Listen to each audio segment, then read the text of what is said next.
Greetings to you all. Welcome to Class 9, Unit 1, Listening Passage. H section, page 7. Listen to the passage on Paralympics and choose the correct answer. The Olympic Games began in Greece about 300 years ago. All wars stopped for the Olympics in those days. The discus and the pentathlon began in these early Olympic Games.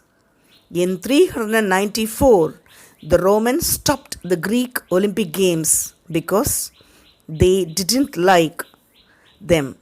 In 1896, a Frenchman, Pierre de Coubertin, began the Olympic Games again. These days, the Olympic Games usually happen every 4 years. But how did the Paralympics for disabled begin? In the 1940s, Sir Ludwig Guttmann was a doctor at the Stoke Mandeville Hospital in England.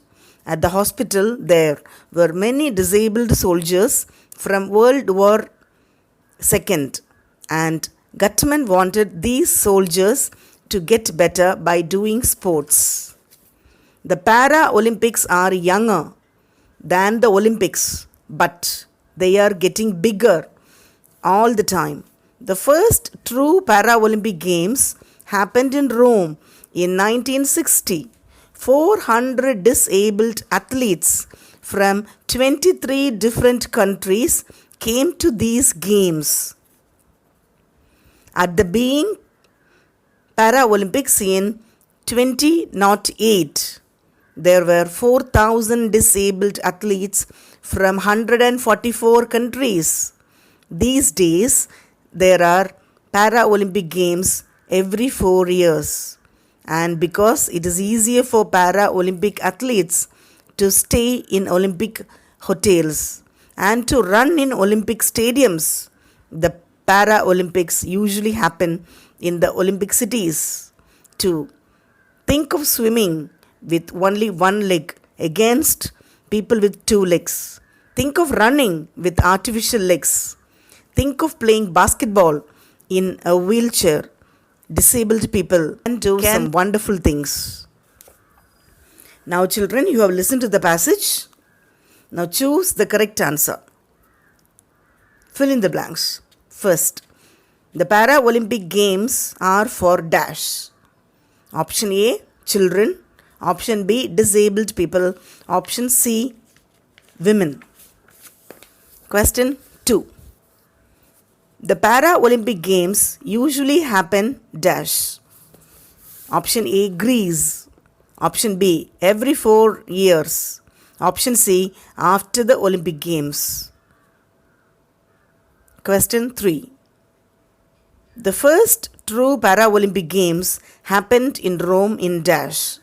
Option A, 1960. Option B, 1952. Option C, 1848. Question 4. In 394 BCE, the dash stopped the Greek Olympic Games because they didn't like them. Option A, Romans. Option B, Greeks. Option C, British. Question 5. Dash was a doctor at the Stoke Mandeville Hospital in England. Option A, Pierre de Coubertin. B, Sir Ludwig Guttmann. Option C, Nathaniel du Toit. I hope all of you have finished. If not, listen to the passage again. Now moving on to reading section, page 9. Folk culture and folklore of Tamil Nadu. Tamil Nadu is deeply rooted in a great tradition of folk arts and crafts, which display the customs and skills that have come down from generations. The folk music and dances of Tamil Nadu represent the ethos, aesthetic, values, and melody of the region. Traditionally, folk dances and music are performed during festivals and community functions. The following article describes some of the folk musical styles and dances of Tamil Nadu. First one, Karakatam. Karakatam is a popular folk dance of Tamil Nadu, which involves balancing a pot on the head to musical accompaniment. The Karagam pots are decorated with a cone of flower arrangements topped by a paper parrot. The parrot swings as the dancer swings along. Karagatam has two divisions, Atta Karagam and Shakti Karagam. This form of dance is very popular all over Tamil Nadu. Both male and female performers participate in this dance. Acrobatics, such as dancing on a rolling block of wood, moving up and down a ladder, threading a needle while bending backwards, form a part of this dance. Next one is Kavadiyattam. Kavadiyattam is one of the predominant folk dances of Tamil Nadu. When the ancient Tamils went on pilgrimages, they used to carry offerings tied on either side of a long stick balanced on their shoulders. A kavadi is made of bamboo strips and a light pole to lessen the boredom of the long travel. They sing and dance in praise of God. Kavadiyattam traces its origin to this practice. This led to the composition of special songs for carrying the kavadi. Next one is Poikal Kudirai Attam.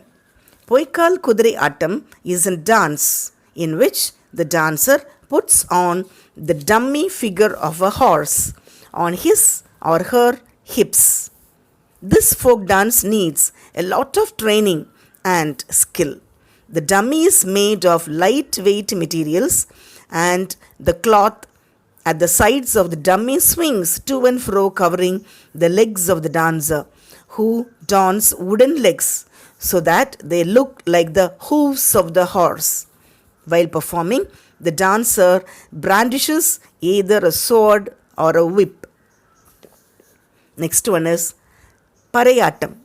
Parayattam is a special type of dance in Tamil culture in which the performers beat the parai and dance to its rhythm. This is one of the oldest traditional dances. In olden days, the parai was used for multiple reasons, ranging from warning people about the upcoming war, requesting civilians to leave the battlefield, announcing victory or defeat, stopping a breach of a water body, gathering farmers for farming activities, warning wild animals about human presence during festivals, weddings, celebrations, worship of nature, and so on. Parayattam plays a prominent part in all the celebrations in Tamil Nadu even today. Next one is Bommalattam. Bommalattam or puppetry is held in rural areas of Tamil Nadu during festivals and fairs. Skilled puppeteers manipulate the puppets with strings or wires. They stand behind a screen and the puppets are held in front. The puppetry depicts story mainly from the Puranas, epics and folklores. Even during Indian freedom struggle, awareness programs for the common people were conducted through puppet shows to instill patriotism among the people. Next one is Thirukuthu. Thirukuthu is usually conducted during village festivals in the months of Adi and Panguni. Thirukuthu is performed on the streets and in open air.